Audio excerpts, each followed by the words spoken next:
Tenggelamnya Kapal Van der Wijk, karya Buya Hamka.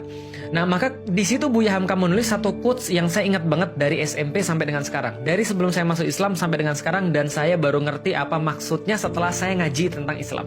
Waktu dulu saya nggak ngerti sama sekali, tapi keren. Karena keren, saya catat quotes itu, dan ketika saya sudah ngaji, oh ini maksudnya Buya Hamka. Apa yang beliau tulis? Beliau tulis bahwa suatu waktu Zainuddin itu nulis surat, lalu kemudian menjelaskan bahwa kalau saya nggak salah Zainuddin yang nulis ya. Pokoknya ada di dalam novel Tenggelamnya Kapal Van der Wijk. Dia menulis gini, cinta itu punya banyak pintu.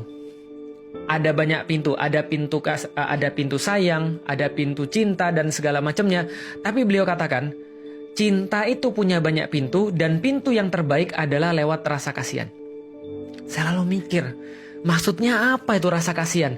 Masa kita mencintai karena masa kita dicintai karena dikasihani? Dan terus terang ada beberapa orang yang pernah mengalami itu yang ngasih tahu saya, nggak enak cinta dikasihani. Kenapa? Saya mencintai kau karena saya kasihan sama engkau. Kayaknya nggak enak banget kita dikasih karena kita dikasihani. Tapi ternyata dikasihani itu adalah pintu cinta yang paling luar biasa. Kenapa? Karena dia nggak berkaitan dengan fisik sama sekali. Dicintai karena kasihan. Kasihan itu sendiri adalah perwujudan cinta Allah kepada manusia. Maka ketika kita berbicara tentang kemudian keadaan kita di hadapan Allah Subhanahu wa Ta'ala, Masya Allah, yang kita harapkan adalah rahmahnya Allah, bukan keadilan Allah. Ketika kita nanti di yaumil kiamat, lalu kita bilang sama Allah, Allah adil dong pada saya. Mati kita, remuk, gak ada harapan, hancur kita.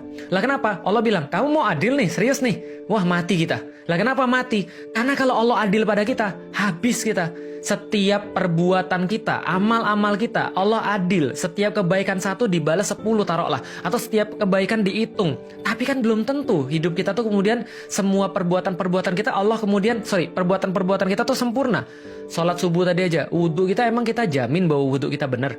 Apakah kita jamin ketika sholat kita khusyuk? Apa kita jamin bahwa bacaan kita benar? Apa kita jamin bahwa seluruh ibadah kita tuh tidak ada celahnya? Enggak. Ulama-ulama berkata, ibadah kita itu belum tentu diterima Allah, belum tentu sempurna, tapi maksiat kita itu sudah pasti diterima dan sempurna. Artinya kalau kebaikan belum tentu sempurna, tapi maksiat sudah pasti sempurna. Mau mengharap Allah adil sama kita, matilah kita, rusaklah, remuklah kita. Lah makanya kita nggak mengharapkan Allah adil ketika di yaumil kiamat. Ketika yaumil hisab nanti, yang kita minta sama Allah, Allah jangan adil sama saya ya Allah. Jangan pakai sifatmu yang maha adil, pakai sifatmu yang rahmah ya Allah.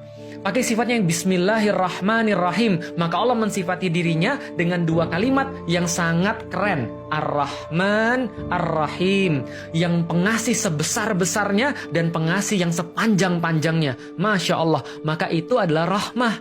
Maka rahmah adalah kesian. Kesian sebagaimana Allah pada hamba-hambanya, sebagaimana ibu pada anak-anaknya, itu rahmah.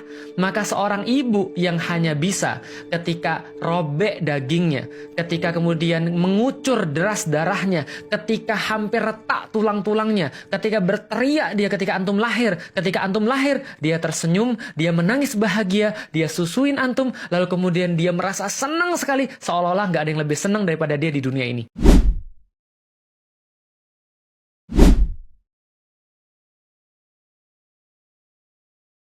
Subscribe.